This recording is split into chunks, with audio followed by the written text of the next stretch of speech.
जिसमें 2 या 3 या 4 या 2-3 लिखे हो ना, दो चीजें एक साथ, तो वो होगा अणु।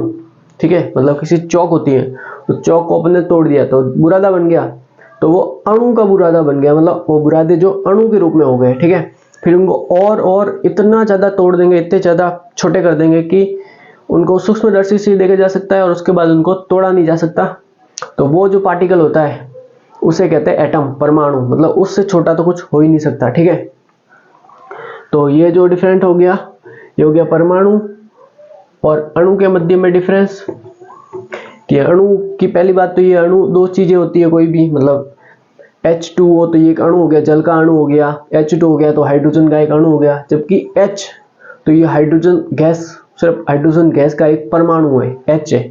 ठीक है, और H2 तो हाइड्रोजन गैस का अणु है। ठीक है, तो ये अपने बेसिक डिफरेंस क्लियर होने के बाद अपन आगे बढ़ते हैं इनकी परिभाषा की ओर। तो पहली परिभाषा अपन अणु की लेते हैं कि किसी वस्तु का जब उसको सूक्ष्मतम अवस्था में तोड़ा जाता है और उसे नग्न आंखों से देखा जा सकता है तो वो अणु कहलाता है।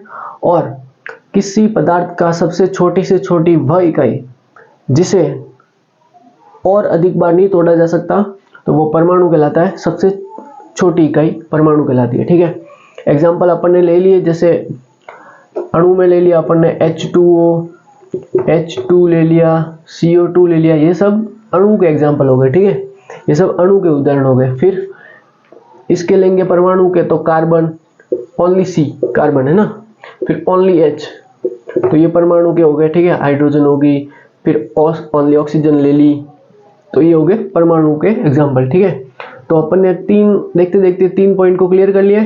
आपको पता चल गया होगा कि अणु, परमाणु और इनमें क्या डिफरेंट है, बेसिक डिफरेंट। ठीक है,